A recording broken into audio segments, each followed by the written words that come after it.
tindak lanjut terhadap keputusan ini? Kita bahas bersama Wakil Menteri Dalam Negeri Bima Arya Sugiarto dan anggota DPR RI, fraksi Partai Keadilan Sejahtera, Daerah Pemilihan Aceh, Nasir Jamil. Selamat malam, Bapak-Bapak. Selamat malam Bang Nasir, selamat. Ya, selamat malam, Mas Wamen. Oke, saya ke Pak Wamen dulu.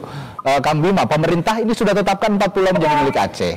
Nah, yang saya tanyakan yang jadi pertimbangan atau landasannya apa? Atau ada bukti baru terkait yang kemarin dipolemikan, kemarin yang sengketa yang disengketakan gitu, 4 bukti baru, katanya ada 4 bukti baru atau kalau bahasa hukumnya novum gitu ya. 4 bukti barunya apa aja?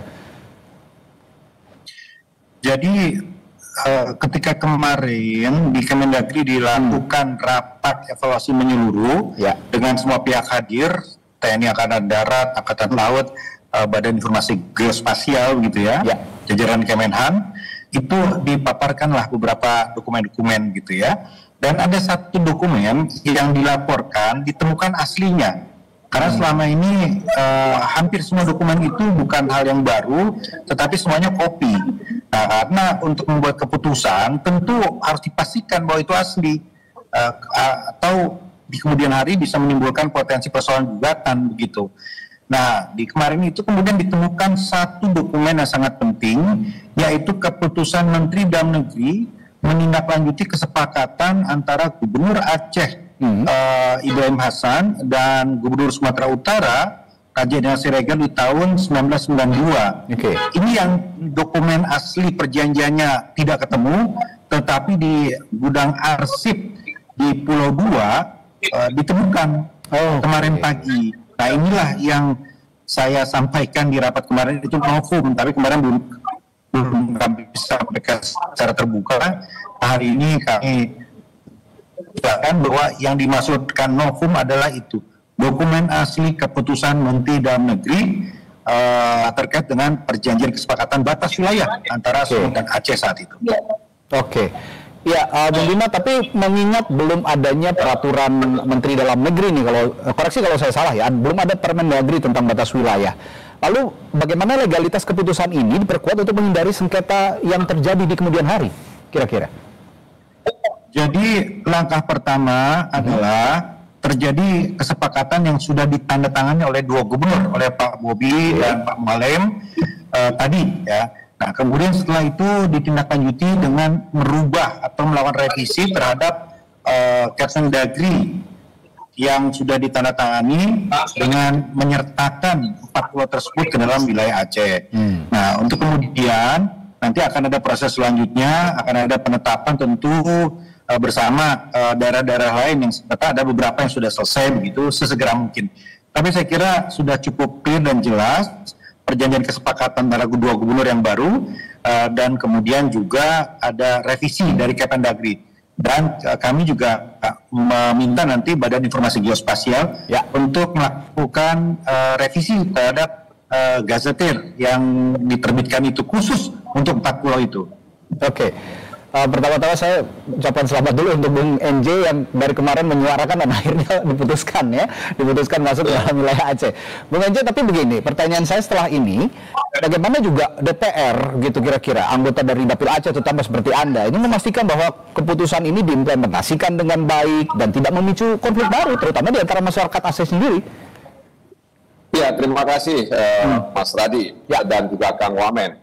Kami tentu mengapresiasi, menyambut baik dan sangat bijak ya keputusan ini dibuat, dan tentu atas arahan Presiden. Dari ada semacam tindakan negara atau intervensi negara yang rasional dan terukur, sehingga kemudian bisa mengakhiri sengketa 4 pulau antara Sumatera Utara dan Provinsi Aceh.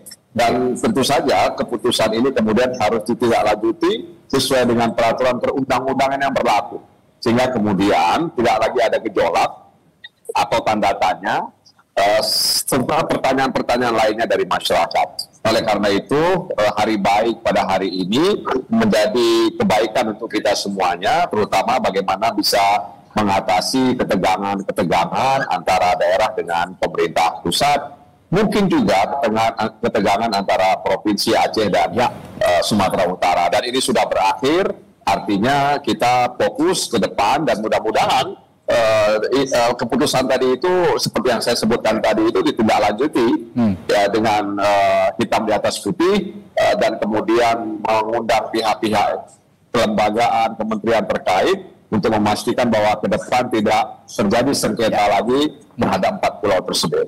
Ya, selanjutnya Bung Nasir, sudah ada rencana untuk pengembangan atau pemanfaatan wilayah 4 pulau ini kalau berdasarkan diskusi Anda dengan pemerintah Provinsi Aceh?